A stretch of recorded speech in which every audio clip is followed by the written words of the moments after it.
Assalamualaikum warahmatullahi wabarakatuh. Selamat pagi anak-anak, apa kabar kalian pada hari ini? Semoga kalian dalam keadaan baik-baik saja ya.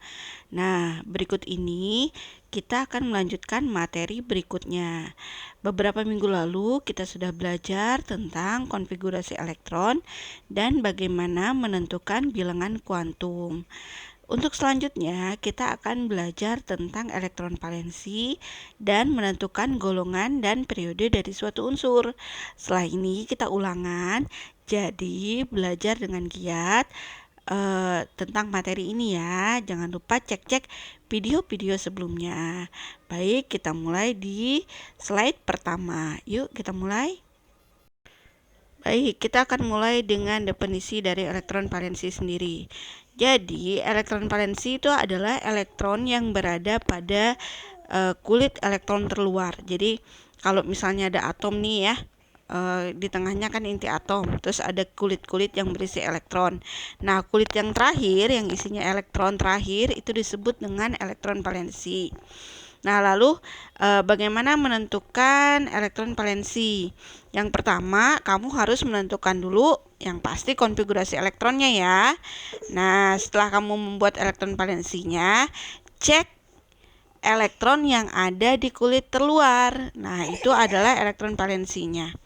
Nah, di situ ada contoh ya, kamu bisa lihat S dan Xe ya. Nah, kan ada elektron valensinya. Nah, seperti ini ya, ada konfigurasi elektron. Buat dulu konfigurasi elektron dari S yang nomor atomnya 16, berarti elektronnya 16 ya. 1s2, 2s2, 2p6, 3s2, 3p6. Nah, elektron valensinya ambil yang tingkat energi yang paling akhir, yaitu 3s2 dan 4p, 3p4. Nah, dihitung tuh elektronnya yang di atas, jumlahnya kan 2 tambah 4 berarti 6. Hal yang sama untuk Xe. Nanti kita lihat di contoh soal ya, yang lebih variasi soalnya, oke? Kita lanjut dulu ke penentuan golongan dan periode ya. Yuk kita lihat slide berikutnya ya. Nah, berikutnya ada bagaimana menentukan golongan dan periode. Nah, kamu bisa lihat tabel periodik unsur, cari di internet ada tulisan tabel periodik unsur. Nah, di tabel itu kalau kamu lihat dari atas ke bawah itu namanya golongan. Ya. Nah, golongan itu biasanya punya sifat atau elektron valensi yang sama. Nah, yang dari samping kiri ke kanan itu disebut dengan periode. Jadi periode ini ditentukan dari bilangan kuantum N pada kulit terluar dan nilai N-nya yang paling besar. Nah, nanti kita lihat di contoh ya, di contoh soal. Oh, ini ada salah satu contoh soalnya. Nah, ini ada B, nomor atomnya 5 ya. Berarti 1s2, 2s2, 2p1 kan. Nah, kita lihat golongan itu ada golongan A dan golongan B. Jadi ada dua, golongan A dan golongan B. Golongan A itu akhirnya S atau SP. Sedangkan golongan B itu di akhirnya, di elektron valensinya itu S ketemu dengan D. Nah, kita lihat di sini di 5 terakhirnya itu ada S ketemu P ya. 2S2 dengan 2P3. Nah, itu berarti dia golongan A. Berapa A? Jumlah elektronnya. Lihat. 2 tambah 1, 3. Jadi dia golongan 3A. Periodenya berapa? Lihat di bilangan kuantumnya. Bilangan utama kuantumnya itu adalah 2, berarti periode ke-2. Nah, supaya lebih jelas kita lihat contoh soal ya. Nah, berikut ini ada contoh soal, kamu perhatikan baik-baik, oke? Nah, ada soal ya, yang pertama, buatlah konfigurasi elektron dan diagram orbital dari titanium, besi, nikel, dan tembaga dengan nomor atom berturut-turut 22, 26, 28, dan 29. Nah, diagram orbitalnya nggak usah, kita langsung kerjain yang konfigurasi elektronnya saja. Ya, kita kerjain dulu yang nomor 1. Jadi dasar untuk menentukan elektron valensi itu dari konfigurasi elektron. Jadi kalau konfigurasi elektronnya aja nggak bisa, nanti kamu akan mengalami kesulitan ya untuk mengerjakan soal ini. Nah, ini soal yang pertama ya. Oke. Nah, di sini kita titanium dulu ya. Titanium itu lambangnya adalah Ti. Jadi kamu tulis dulu Ti, nah nomor atomnya 22. Kita buat ya konfigurasi elektronnya ya. Oke. Nah, itu konfigurasi elektronnya kamu pasti udah tahu. 1s2, 2s2, 2p, 6, 3s2, 3p, 6, dan 4s2, lalu lanjut ke 3d2. Oke, nah itu ya, seperti itu ya. Nah, oke, kita lanjut lagi ke besi ya. Nah, kalau besi itu Fe lambangnya 26. Terus kalau nikel Ni, nomor atomnya 28, berarti elektronnya 28 ya. Terus ada tembaga itu Cu, nomor atomnya 29. Nah, seperti biasa kita buat nih ya.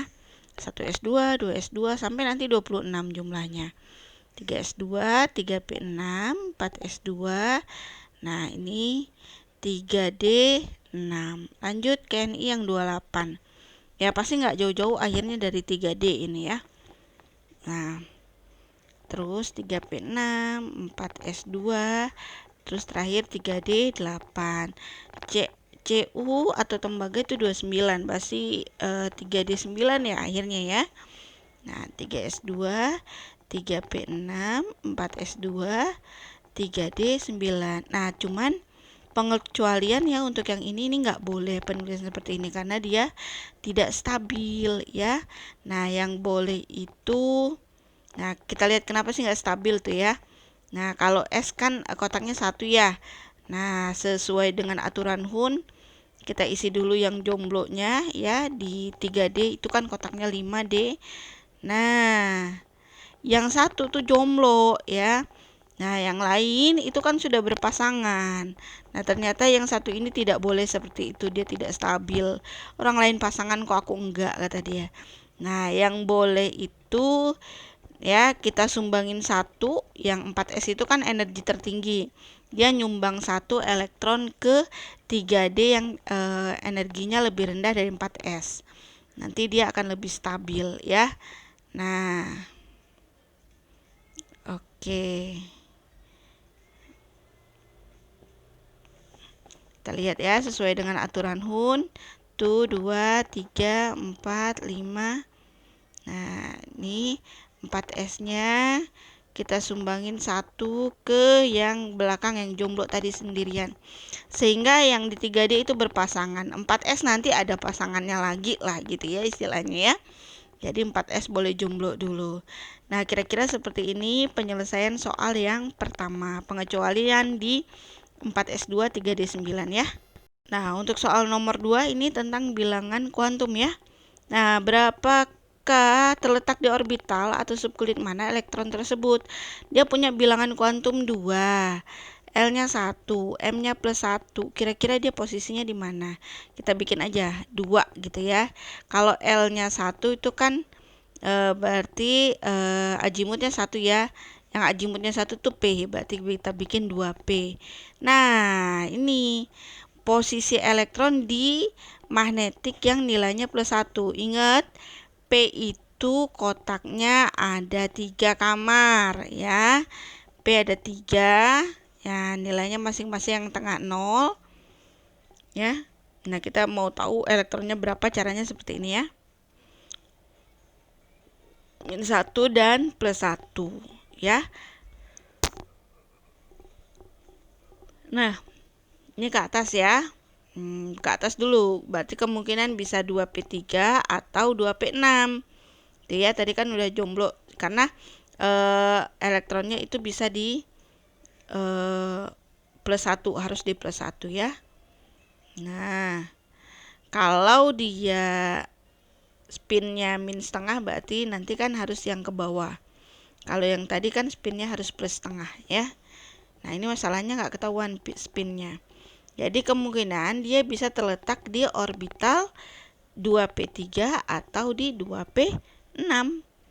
Ya, 2P. Nah, 2P saja sudah cukup. Oke, kita lanjut ke soal berikutnya, ke soal nomor 3. Nah, soal yang terakhir ini yang berhubungan dengan materi kita hari ini ya. Tentukanlah konfigurasi elektron, golongan, dan periode dari soal berikut ini. Nah, jadi ada berapa tuh? Ada 8 ya. Oke. Nah, ini seperti biasa kita buat dulu konfigurasi elektron dari masing-masing soal yang ada di sini ya. Nah, kalau N7 berarti 1s2, 2s2, dan 2p3 gitu ya. Nah, ini cara buatnya seperti itu.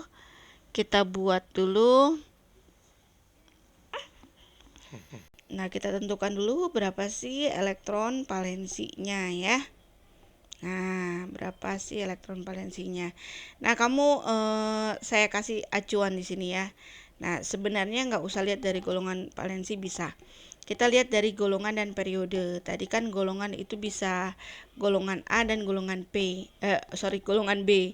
Nah, golongan A itu di elektron terakhirnya itu biasanya berakhir di S atau S ketemu P, sedangkan golongan B itu terakhir ketemu di D. Nah, di yang A itu kan terakhir di P ya. Nah, P itu harus ketemu dengan S. Nah, kebetulan di sini ada 2S, 2P. Udah, kotakin dah tuh. Nah, itu berarti elektron valensi ya. Nah, berarti kita untuk menentukan golongannya, tadi S ketemu P itu kan golongan A ya. Nah, ini elektron valensi dulu dijumlahin ya elektron valensinya. Nah, berarti elektron valensinya itu jumlahnya ada 5. Kemudian golongannya ya. Nah, tadi S ketemu P itu dia adalah golongan A ya. Nah, karena elektron valensinya 5 ya berarti dia golongan 5A ya. Tuh. Golongan 5A. Nah, terus periodenya. Nah, periodenya lihat bilangan kuantumnya. Kan ada 2S, 2P. Bilangan kuantum utamanya berarti kan 2 ya. Nah, kita lihat angkanya berarti periodenya dia terletak di periode kedua. Nah, yang B, Ne itu sama, kita buat dulu konfigurasi elektronnya ya. 1s2, 2s2, 2p6 tuh ya.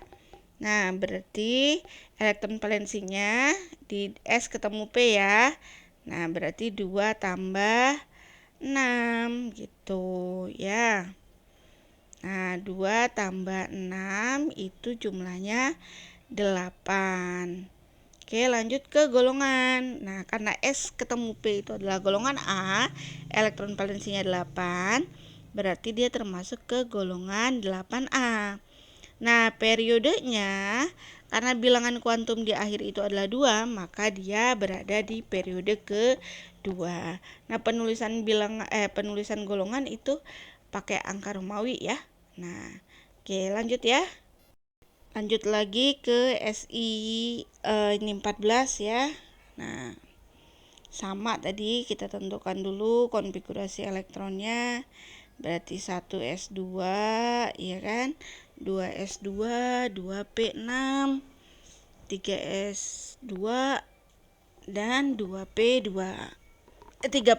sorry. Oke. Nah, kita tentukan dulu seperti biasa elektron valensinya. Karena di situ S ketemu P, berarti dia golongan A ya. Nah, itu berarti elektron valensinya ya, 2 tambah 2 ya.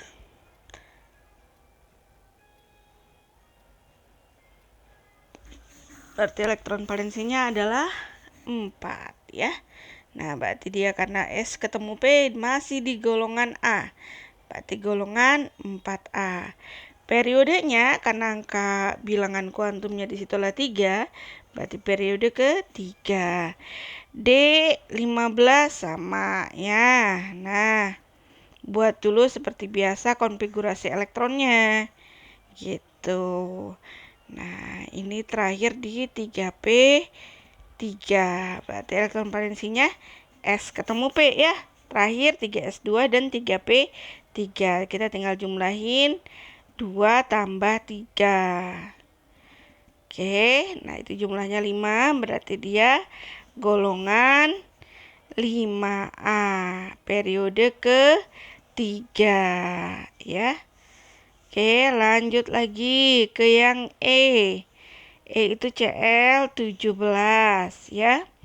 Nah, seperti biasa buat dulu konfigurasi elektronnya sampai selesai. Nah, di akhir ada 3s2 dan 3p5. Nah, berarti elektron valensinya adalah 3s2 3p5 ya. Berarti 2 tambah 5 yaitu 7. Nah, periodenya golongannya karena dia 7, SP itu A, berarti dia golongan 7A. Nah, periodenya periode ketiga juga. Lanjut lagi ke aluminium. Ya, aluminium 13 sama buat juga berapa konfigurasi elektronnya. Ya, seperti ini ya. Nah, 3p1 terakhirnya karena cuma 13. Kita ambil SP. Nah, ini elektron valensinya. Itu jumlahnya 2 tambah 1 yaitu 3 ya. Nah, berarti dia ada di golongan 3A dan periode ketiga ya. Nah, oke, udah selesai. Nah, untuk tugasnya berikutnya nanti saya tampilkan di grup WA saja ya. Nah, baik anak-anak, sampai di sini dulu pembahasan soal kita pada hari ini. Kurang lebihnya mohon maaf apabila ada yang belum dipahami, silakan bertanya di grup WhatsApp ya. Tugasnya nanti di grup WhatsApp saya umumkan. Terima kasih ya. Assalamualaikum warahmatullahi wabarakatuh.